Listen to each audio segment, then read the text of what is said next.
Kenapa keris dapat membunuh?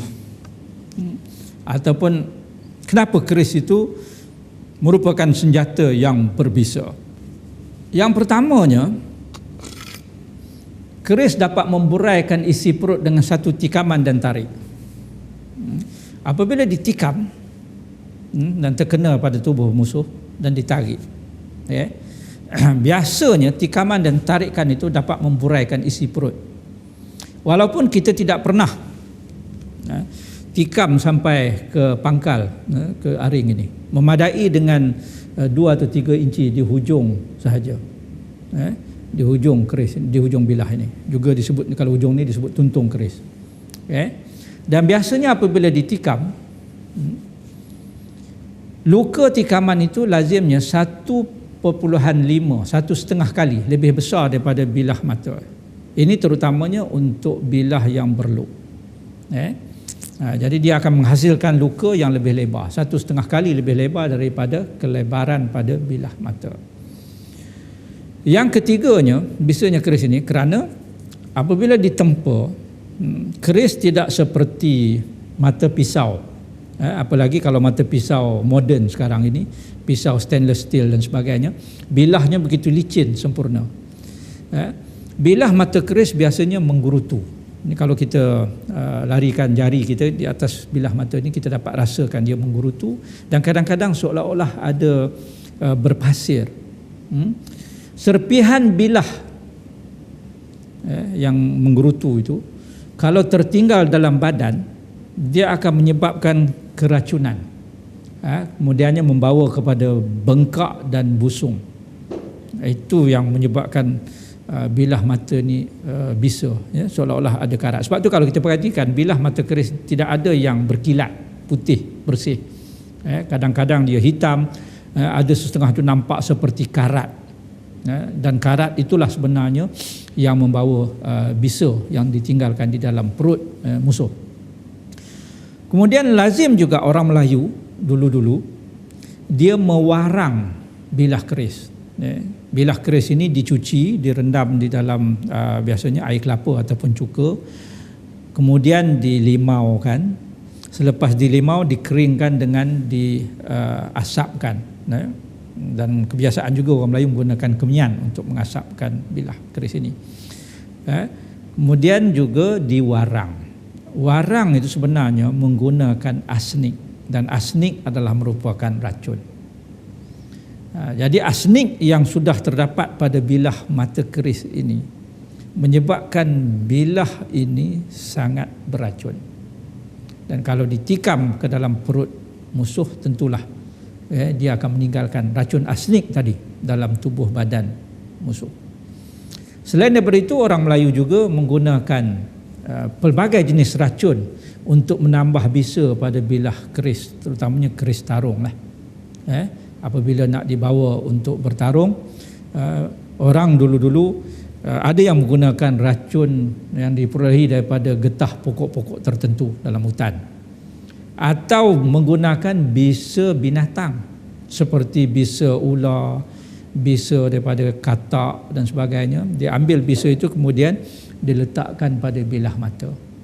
Malah ada juga setengah orang yang menggunakan najis haiwan dan sebagainya untuk meninggalkan kesan racun pada bilah mata keris.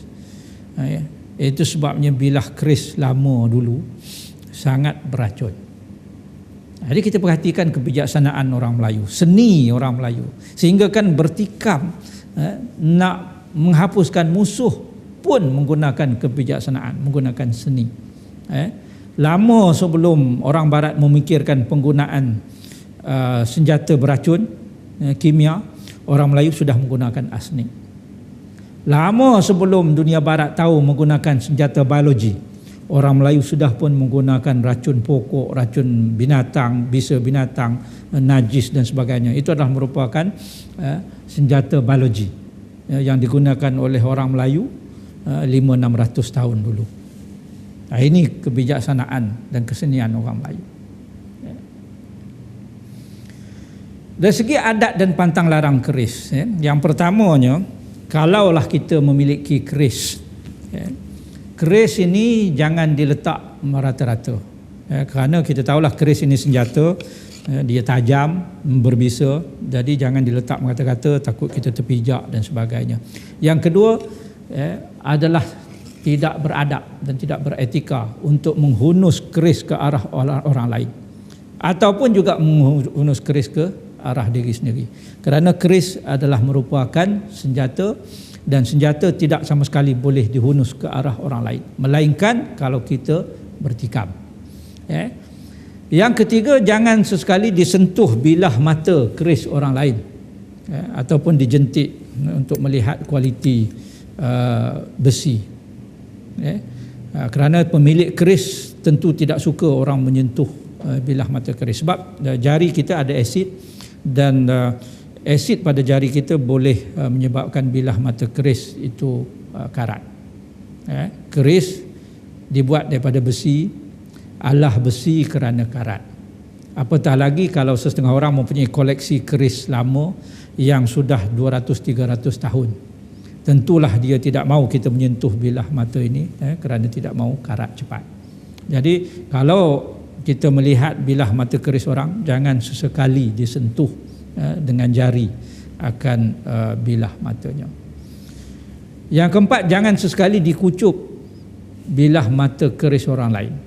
Kadang-kadang keris ini diminyakkan, diletakkan minyak wangi, memang wangi baunya. Jadi ada orang yang kucup keris. Kalau keris itu milik orang lain, kita tidak tahu, mungkin pada bilah mata keris itu sudah ada arsnik dan racun-racun lain tadi. Jadi jangan dikucuk. Melainkan kalau bilah keris ini kita punya sendiri, kita tahulah sama ada racun ataupun tidak.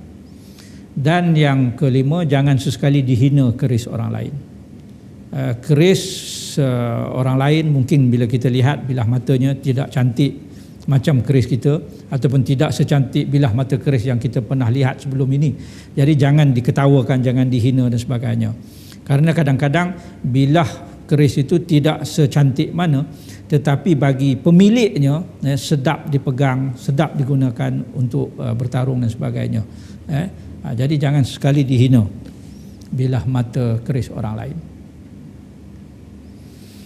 Kalau kita perlu menghulurkan keris kepada orang lain, mungkin orang nak lihat keris dan sebagainya, keris dihulur hulunya dulu. Kita hulurkan hulunya dulu.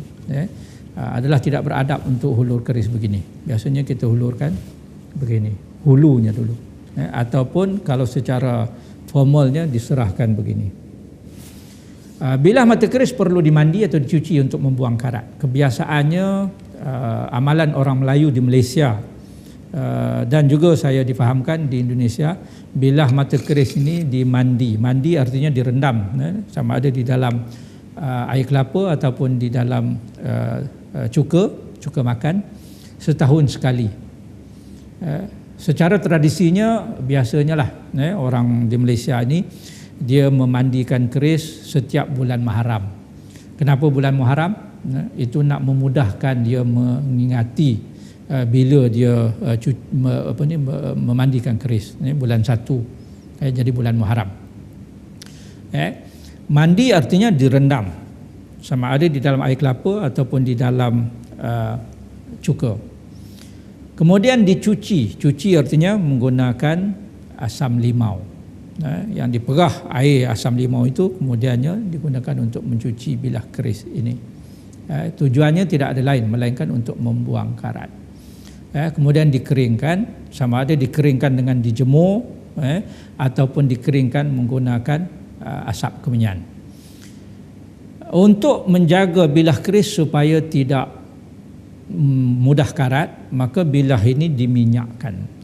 Biasanya digunakan minyak keris. Minyak keris ini dibuat daripada minyak cendana dan sebagainya yang wangi baunya untuk mengelakkan karat. Jadi inilah istimewanya keris Melayu. Apapun kita kena sedar bahawa keris seperti juga senjata tikam dalam masyarakat lain. Ia hanyalah besi di dalam kayu. Jadi keris ini tidak boleh mendatangkan sebarang mudarat kepada kita. Keris juga tidak boleh mendatangkan sebarang tuah kepada pemiliknya, melainkan dengan izin Allah sahaja. Jadi yang ini kita kena faham, kerana ada orang yang menganggap keris ini ada macam-macam azimat dan sebagainya. Ini adalah merupakan fahaman khurafat. Jadi kita kena ingat, sehebat mana, secantik mana pun keris itu, keris hanyalah besi yang ditempur oleh empunya, oleh pandai besinya, dan ia adalah merupakan senjata, ia adalah merupakan pakaian diri, tidak lebih daripada itu. Saya akhiri dengan beberapa rangkap pantun tentang keris ini. Yang pertamanya, kalau kita lihat pada skrin, apa guna kepuk di ladang jika tidak berisi padi? Apa guna keris di pinggang jika tidak berani mati? Keris sebagai lambang keberanian orang Melayu. Perahu payang layarnya merah berlayar menuju arah utara. Keris dipegang bermandikan darah, adat pahlawan membela negara. Jadi keris digunakan untuk mempertahankan kedaulatan negara. Sampan kolek berisi separuh, hendak berlayar ke tanah seberang. Patah sayap bertongkatkan paruh, pantang menyerah di tengah gelanggang. Jadi keris digunakan sebagai pembakar semangat untuk terus berjuang sampai ke tetesan darah yang terakhir. Lemaknya nasi bergulai udang, lemak bercampur santan kelapa, rela ku mati berputih tulang, tidak ku mau berputih mata. Jadi maknanya orang Melayu itu kalau sudah memegang keris, dia sanggup mati daripada menyerah kalah. Ini kaitan keris dengan maruah.